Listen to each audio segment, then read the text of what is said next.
Hey guys, it's Phoenix here. So before we get started, I should note that not everyone hates Sakura. I, in fact, myself didn't actually mind her when the show first came out. But seeing all the hate for a character online, it will be hard not to acknowledge her faults and why she is seen as a somewhat useless and hated character. But keeping things fair, I'm going to go over the good and bad moments and let you decide for yourself, starting from Naruto Part 1 and finishing in Shippuden.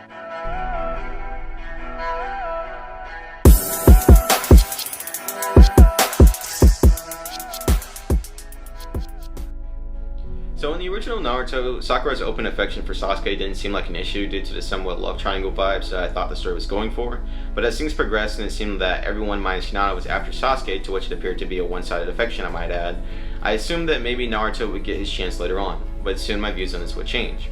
Now, I may not hit every single reason specifically, but I think the first problem that I had with her character was the fact that she was a major hypocrite. Mainly due to her praise of Sasuke for the way he is, and yet showing disdain towards Naruto, who although never met his parents to begin with like Sasuke had, he had a similar lonely upbringing. This honestly hurt. The fact that she was so quick to ostracize and belittle Naruto for something he can't control, like having no family, and yet put Sasuke on a pedestal for how he is when his whole clan was slaughtered, parents and all, is honestly just ignorant on her part. And this, ladies and gentlemen, is where I believe the hate started. Fast forward a bit to Team 7's first major mission in the Land of Waves after Kakashi appeared to have been shredded to pieces by their first encounter with rival ninja. Sakura, although scared for her own well-being, still jumped to defend the bridge builder Tazuna. Now, what makes this moment important is that, to her knowledge, Kakashi just died before her eyes, and even with Sasuke, their chances were slim, and yet she still put Tazuna's life above her own. Now, granted, Kakashi was alive and Sasuke intercepted the enemy first, but this still showed her resolve as a ninja, which she continued to show throughout the mission, even though she didn't fight. Now, because she didn't fight, I can see why people would see her as a useless character. But in comparison to Naruto, Kakashi, and Sasuke, when you keep in mind that Kakashi was a Jonin with a Sharingan, Naruto having the Nine-Tailed Fox, Sasuke unlocking a Sharingan during this mission, it was actually the smartest decision to have Sakura in the rear, especially when she doesn't have anything to give her that extra edge in combat, or a special technique if you will. Later on during the tuning exams, both in the Forest of Death and finals, Sakura's resolve is again put to the test when she has to guard Sasuke and Naruto. And although she tries her best, she is again outclassed and saved by Sasuke, and both in their encounter with Orochimaru and later his Sound Ninja.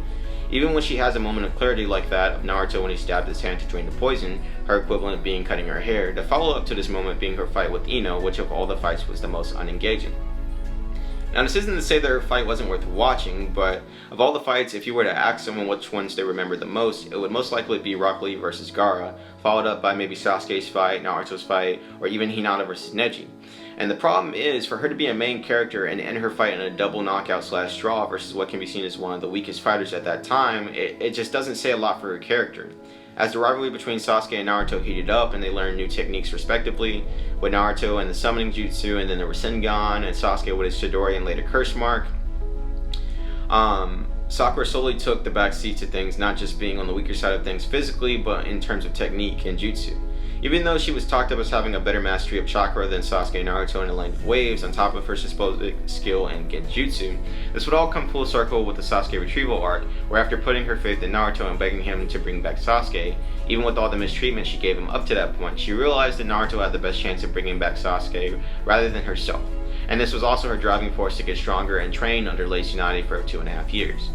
Now, with all this said, not to nitpick, she was an emotional wreck for a good chunk of Part 1, and really in the grand scheme of things she didn't accomplish anything in terms of character progression other than that of her mindset, while almost everyone around her was progressing or walking ahead of her, as she would put it.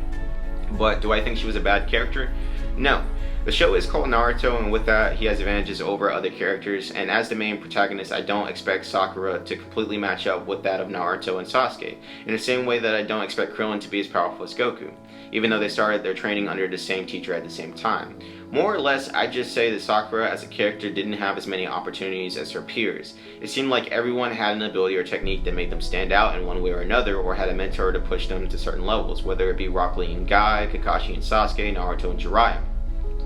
Granted, Lady Tsunade, one of the legendary Sannin, and Hokage ends up teaching Sakura, but this comes after Sasuke gets trained by Kakashi, gets a curse mark, unlocks Sharingan, learns Chidori, learns to copy Rock Lee's taijutsu speed, and so on, and Naruto gets trained by Jiraiya, another legendary Sannin with power rivaling the Hokage, and he has some control over his Nine-Tailed Chakra, he learns the Rasengan and his summoning jutsu, and has long since had his multi-shadow clone jutsu.